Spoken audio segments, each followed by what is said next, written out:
It's overwhelming, but it's also our jobs. Our job is only going to get harder. It's worrisome. This is something that's unprecedented. Now is not the time to be a cowboy. No one has anything to prove. We're all in this together.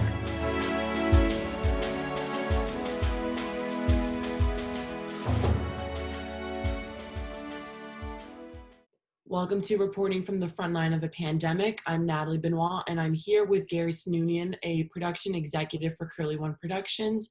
Thanks, Gary, for joining me today. Oh, my pleasure. Thank you. Yeah. So my first question is, can you tell me a little bit about your job and the role that you have at Curly One Productions? So the exec in charge does all of the, I'm in charge of all sort of the budget, schedule, dealing with our legal team, dealing with our finance team. I do a lot of the hiring, sometimes the firing. I'll do, at this point in particular, we're doing a lot of budget analysis for like what if scenarios. But budget, schedules, deal making, physical production, and sort of tech are my main responsibilities. Wonderful. And going off of that a little bit, how have you had to adjust the way you're working in terms of this pandemic coming in and changing everything? So we're doing the particular project we're in the middle of right now is a 130 episode strip series. So it's a 5-day-a-week show for the new streamer kwibi. For strip shows, there are some that are called day and date, which is, they reflect, a Monday show was taped on Monday and it airs the very next day, or even the same day sometimes. Our show is a little bit of an evergreen in that the topics, it's a relationship and sex show, and our topics are evergreen. So we're taping, several a day, and they're airing 5 days a week, but we tape them well in advance. We benefited from our host being a social media presence for a long time. So at her home, she already had like a little mini 2-camera sort of setup, where very quickly we could, and she looks great and she's got real lighting in her house. So we were able, and our show is basically a host talking to either 1, 2, sometimes 3 people. So we were able to pivot initially by shooting at her house. We didn't have any guests. It was just her talking about relationships and sex and, dating or not in the time of the pandemic. So we contracted with a cloud service for media storage and upload and download. We had our post-production vendor set us up with remote editing. So we're fully 100% remote production for those 10 shows, and we continue to edit the remaining 60 shows we already had shot, working remotely. So you would say that you guys are well prepared for, however long this is going to go on, you'll be able to still produce the shows? Well, at some point, we did unfortunately have to lay off our production staff, our producers, because we aren't taping any more shows for now. We do need to get some guests on, and we can't do it physically. And we thought about doing it over Zoom like we're doing now and have our host communicate over Zoom. And I know a lot of shows are kind of playing with that. I think there was a creative decision made that for kwibi, which literally just launched 4 days ago, with the help of Doug Herzog, another Emerson mega alum.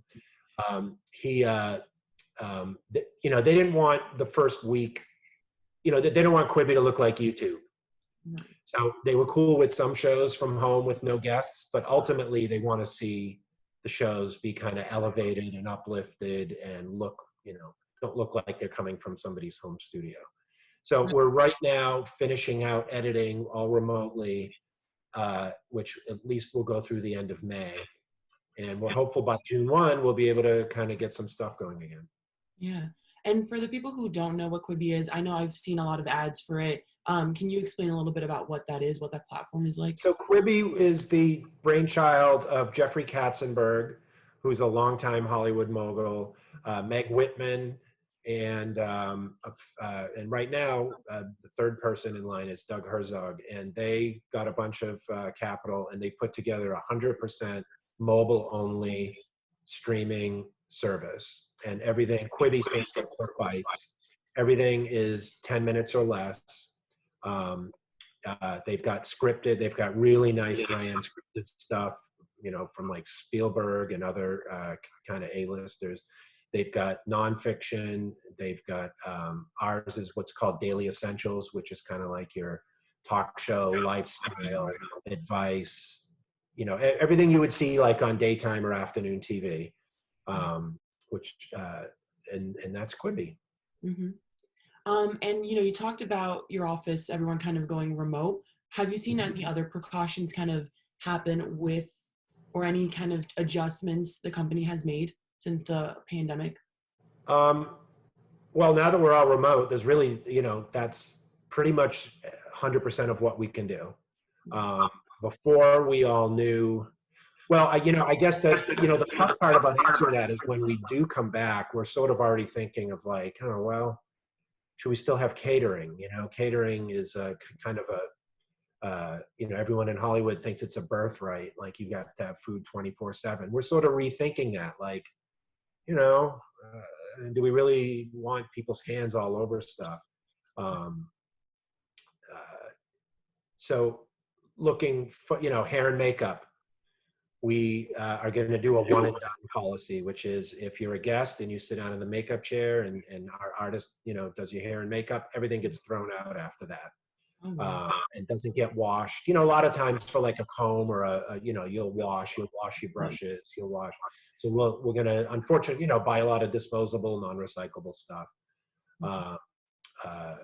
You know, a lot of it now in retrospect, you're kind of like, even before Corona, you're kind of like, well, there's a lot of gross stuff out there anyway, like, you know, norovirus and, you know, gastro stuff that cater, you know. So we're going to hopefully not overreact, but those are some of the things that that we're going to, that we would institute. Yeah, certain precautions. And have you heard from any followers or people who, you know, watch productions from Curly One Productions, anything specific from your followers or from people who want content from you guys, anything specific? Well, we haven't gotten a lot of feedback yet. We're only in our 5th episode today, airing. But you know, if you know, in the popular media, you know, people are joking about a couple things. Babies are going to be born in 9 months, and divorces are going to go up as soon as it's lifted, and that's kind of like our wheelhouse. So the 10 episodes we did were trying to be totally reflective of the times that we're kind of in, because that's what's sort of in the zeitgeist right now. Right. So we'll see. They'll start airing Monday for the next 2 weeks, and we'll see if we kind of hit the mark or not. Nice. And what is the name of the specific series with the 10 episodes? It's called Sexology. The series name is Sexology, and that's how it's branded throughout. We didn't do a special title. I don't think we did. We might have done a special graphic for the 10 COVID episodes, but I don't recall. Right, but that's the name of the series. Good. Yes. Yep. And what would you say has been the hardest thing about working during this pandemic for yourself? We're working longer hours. Yeah. I mean, gosh, anecdotes. You know, you used to be able to just walk down the hallway and get kind of answers to like 3 questions. Now you either have to email or call or text, and everybody's on a different tech. Some people like, you know, SMS. Some people are into FaceTime, Zoom, Google Hangouts. Some people like, don't email me, call me. So don't call me. Use Slack. You know, trying to align everybody. And you know, I'm one of probably the 2% of people that aren't Mac product at all. It's been kind of, you know, it's taken a little while. Everybody's kind of gotten up to speed, but that's added to how long the days are for everybody. And pretty much everyone on my senior team has sort of said the same thing. There are a lot of jokes going around, but people are taking it seriously about camera and lighting for these Zoom calls. Right. It's, it's a little shallow, but it's still funny, like people are like, oh, I'm getting a ring light for my webcam. Absolutely.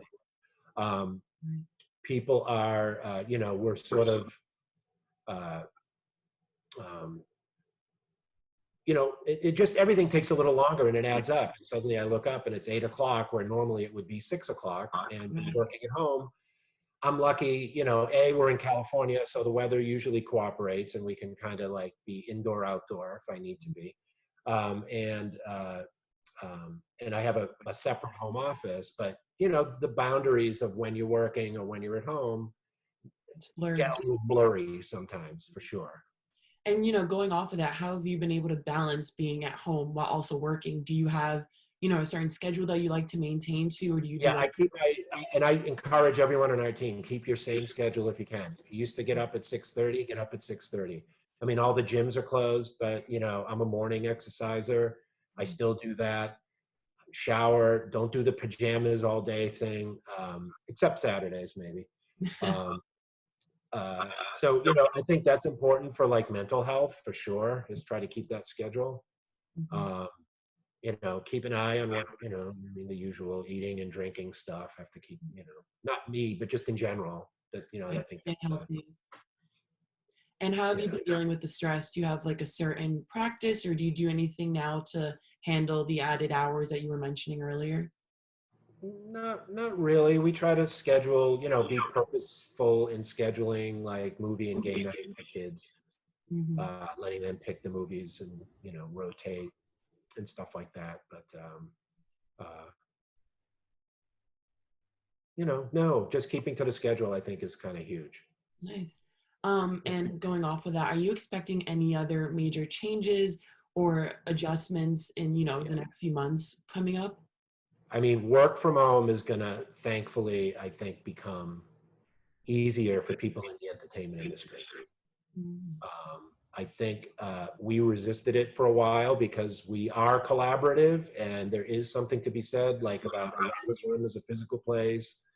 I don't think it's going to be across the board, but I think there are people whose jobs can be 2 days a week from home easily. All my accounting can be done. All that my accounting team can be fully remote for the rest of our, and anything, I am a budget person. So if I don't have to find office space for every one of my shows every 6 to 9 months, that's huge, because, prior to this, LA's in like a massive real estate boom where you just cannot find space, and it's just super expensive, and it's getting in less and less desirable areas. So if I need 2/3 or even 3/4 of the space I normally need, to me, that's sort of a plus.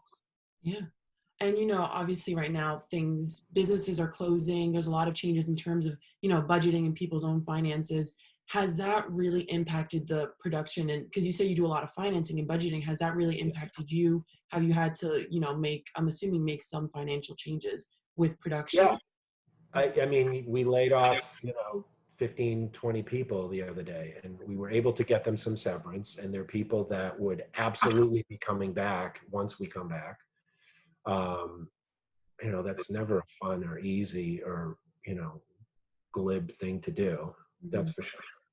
Well, it's good, like you said, this is for the time being, because those people could hopefully. Yeah. And also continuing on, would you say, in your past experiences, do you think your previous jobs and life experiences have kind of prepared you for, what you're going through now? Now, meaning the whole shelter in place, work from home kind of thing? Like working from home, like, do you think it's in entertainment, communications has part of that helped? Because I've seen a lot of people in the communications field still work more, even longer hours now that they're home, because communications is still a huge industry that's still running now, even with the pandemic going on. I think anybody working in entertainment and communications deals with change all the time. I mean, so if they're successful at it. So I think being able to pivot every day if need be and keep the train moving forward is something you pick up early on in this kind of work. So those I think that have been able to do that are probably going to do, are in a good place to get right back up to full speed when this, when this quiets down. Right.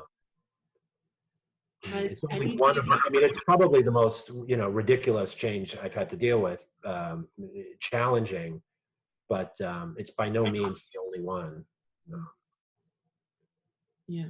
And going off of that a little bit, has anything surprised you during your, the shifts from working at home? Anything that you weren't expecting in terms of just working or even like personal wise, being at home and working?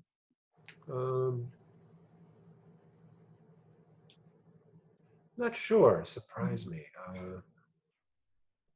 I mean, this whole pandemic was a huge surprise for most people. So I know, Yeah. given, yeah. No, I don't know that it's been a surprise. I mean, other than the entire thing, like you said, I mean, it's, I mean, I don't know if I want to say, I mean, it definitely, it's definitely brought out the distinction, I think, between like those who can pivot and keep moving forward, and kind of those who kind of get bogged down, and it's made how I have to talk to some of my staff kind of change somewhat to keep people kind of like, not cheerful really per se, but like, come on, we're still in it, we're still employed, Yeah. we're still kind of going, and it might make how I hire people change in the future. Right. I didn't expect that. Right. And do you have any advice for a young journalism student like myself or anybody interested in the entertainment business before this pandemic and now that we're going through it? Just be good with change. Mm-hmm. Be really good with change. Like, don't invest too much in the status quo. Meaning, like, hey, this is how we do things today. I work with these kind of people, with this camera, with this kind of, product, software, with this kind of workflow. Mm-hmm. Like, that's great, but like always just, just keep in mind that it's temporary and that everything, can change in a heartbeat. Mm-hmm. And that's a good thing. It keeps us all young. I mean, it keeps us, keeps us on our toes. It keeps us, I mean, an old Marsha saying that I always still remember and laugh at. She goes, I want you to be interesting at cocktail parties and talk about interesting things. Right. And, and that to me means like, don't just get wedded to the same way you've done things forever. Right. Be open to change. Yeah. Embrace it. I mean,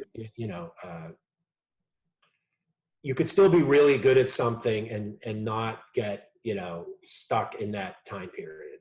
Yeah. That would be it. That's great advice. Yeah. And is there anything else you would like to share with people watching? No, I think, you've done a great job.